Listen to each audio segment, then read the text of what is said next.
Life begets memory, augmenting moments in time, comprising an individual experience, ones amidst many. Memory begets seeds, sprouts of understanding, forever growing and expanding the universal lifeblood spilt between all. Seeds beget blooms, budding desires of a life shared by roots, entangled, separated only by ignorance. Blooms beget life, deliverance of colored petals, pollinated by one another, a faux separation, watered by the rain of familiarity.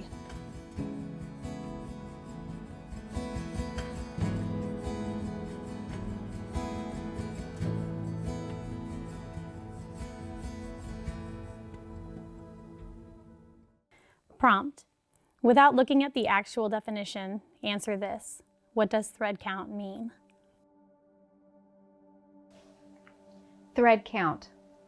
How tightly meshed these fibers once were, how imperceptible the intersections of strands. You couldn't see them until they began to loosen with wear, revealing their multitude. Grown shabby at your half-life, you feel every filament you have ever laced together by intention or accident. Childhood sheets still crease your skin, even as your brow knits a tapestry of faces and places you later found and lost. So many clouds have you harvested, plucked and sheared to spin this stubborn skein into symmetry. At a distance, you see what it became, a white sail fluttering on the line. Breathed to life, you curve around the wind that taunts you, the wind that makes you dance.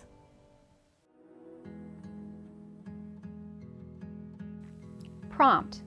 Describe the feeling or reaction of something intangible passing through a body and what might have caused it, such as lightning going up your spine, a ghost moving through a crowd, a mountain in the grip of an orgasm.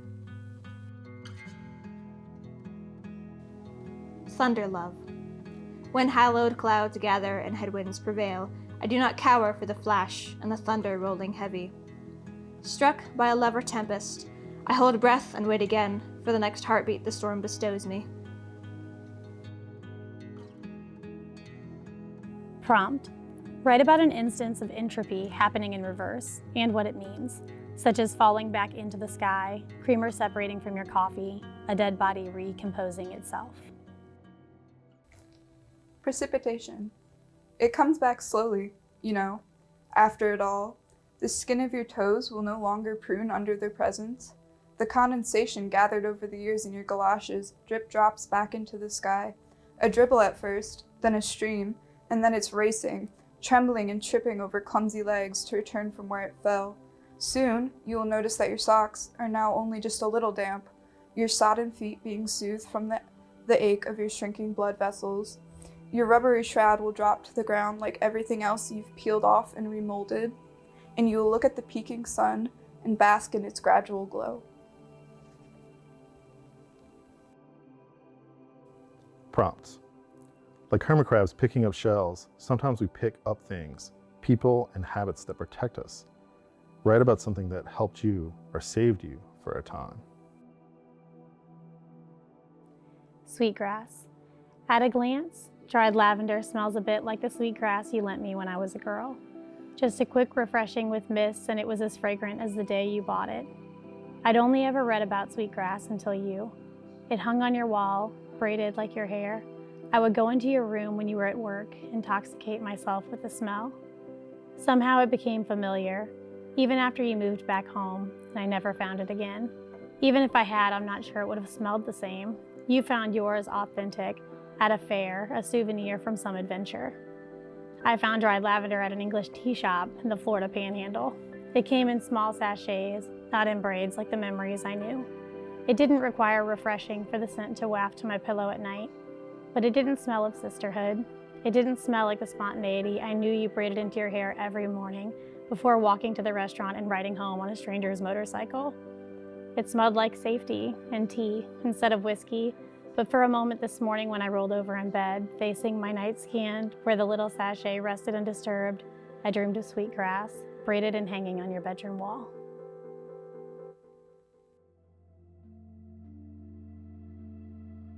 Prompt. 1. Prompt. Pick an object, a person, or a concept. Write a stanza describing your chosen thing. In the style of blackout poetry, cross out half of your words. Write your next stanza using only your remaining words. Repeat this process as desired until you distill your topic to its most essential descriptors. Interpolation. Milky Way stars tangled in filaments. Her cosmic content envelops my dancing wounds. Kiss the nebula of lips leaking promises, and swim in lakes of light. Luminescent dust of ages ravages me alive. Prompt. We all know what our own personal hell would be, but what is your almost hell? It's a long way down the Tuda Blues. Quite often, I find myself brushing a stranger's teeth. Turbulence is reserved for teendom and cluster B cronies. Reality seeps through blind spots and carefully maintained notions, because nothing is real, not even what we perceive to be teeth. Realize then that last night's medicine stayed in the bottle. Question now and for always the stranger holding your reflection. Prompt. Put something to rest. Tend to your bones. I dream of you still, and we sit on the scuffed floor of the split house you have not lived in for 7 years. And your parents are away. We never use the couch, or we are crouched knee to knee in the tiny bathroom, and I whisper, I knew you were like me. And we laugh as if there was no other choice. We eat Wacky Mac. And in the dream, the thought that you are one of the people I hide from is the nightmare. Frankly, you are insulted. When I wake up, I do not know if you are like me or if it is wishful thinking, but I know you are lost to me. I do not know if I can call it a nightmare when I only cry once it is over, but it leaves me dizzier than any dream of falling, and I do know that there is no more black and white television on video cassettes older than we are. They do not sell televisions that play them anymore. And I do know that sometimes I want to call you, though I don't have your number in my phone, even if I remember your disconnected landline. It is the number I would call when I had you, but I do not. So instead, I eat Wacky Mac and go to bed. I dream of you still, and we are hiding.